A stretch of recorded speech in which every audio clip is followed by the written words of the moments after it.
Emmanuel Macron espérait avoir trouvé, avec ses rencontres inédites avec les chefs de parti, la solution pour donner corps à sa quête d'unité et de consensus dans un quinquennat marqué par les divisions. Las, l'esprit de Saint-Denis semble avoir déjà vécu, symbole d'une nouvelle mauvaise passe pour le chef de l'État, alors que ressurgissent, jusque dans son camp, les critiques sur l'essoufflement de l'action présidentielle.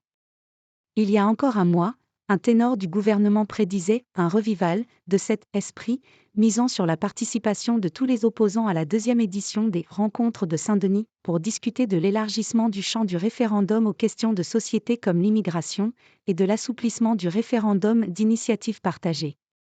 Mais après Manuel Bompard et Olivier Faure, pour la France insoumise et le Parti socialiste, c'est mardi le patron des Républicains, Éric Ciotti, qui a annoncé sa défection au rendez-vous prévu vendredi. L'Élysée a beau assurer que les portes resteront ouvertes jusqu'au bout, la réunion perd mécaniquement de sa portée.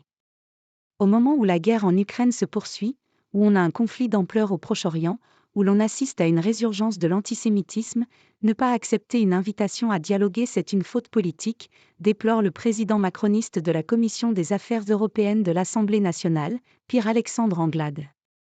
Même regret du député MoDem Erwan Balanant, qui concède néanmoins un moment compliqué pour le camp macroniste, comme pour tout le monde. Éric Ciotti, initialement plutôt partant pour rééditer ce dialogue lancé fin août par Emmanuel Macron, a justifié son revirement par l'absence du président de la République dimanche à la manifestation contre l'antisémitisme. Cette absence à ces marches qui ont réuni près de 200 000 personnes dans tout le pays a concentré de nombreuses critiques, dans la presse comme dans la classe politique. De quoi faire pester un soutien de la première heure, qui juge normal que le chef de l'État soit resté au-dessus de la mêlée et estime que, s'il y était allé, il aurait de toute manière été critiqué. On est dans un contexte compliqué, il y a des risques de fracturation dans le pays, l'exonère aussi une figure du gouvernement, en référence à l'importation en France du conflit israélo-palestinien que l'exécutif tente d'endiguer. Tout est mal interprété en permanence. C'est le cas pour chaque mot d'Emmanuel Macron au sujet de la guerre entre Israël et le Hamas.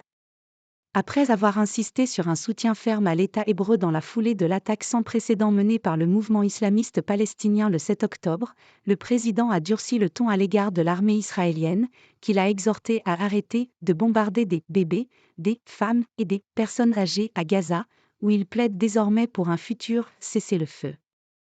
Une ligne plus en phase avec la diplomatie française traditionnelle au Proche-Orient, mais qui a heurté Israël et l'a aussitôt conduit à devoir s'expliquer auprès de son homologue israélien Isaac Herzog. Une clarification pas vraiment assumée, c'est la présidence israélienne, et non l'Élysée, qui a assuré qu'il avait nié toute intention d'accuser Israël de porter atteinte intentionnellement aux civils. Symptôme d'une faiblesse.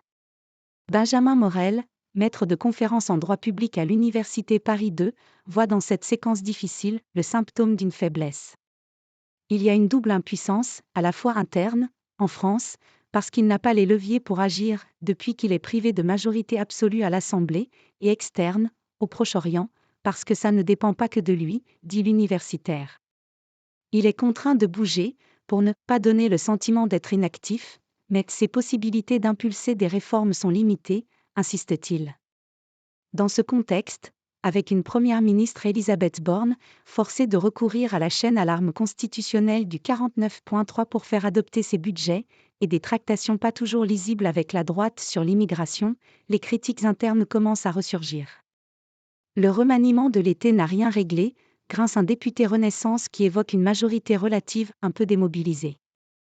Un ministre entonne, lui, à nouveau l'appel à redonner un élan au quinquennat de Macron en poursuivant les réformes. Si ce second mandat bascule du côté de la gestion, aucun des héritiers putatifs du président n'aura de chance pour 2027, prévient-il.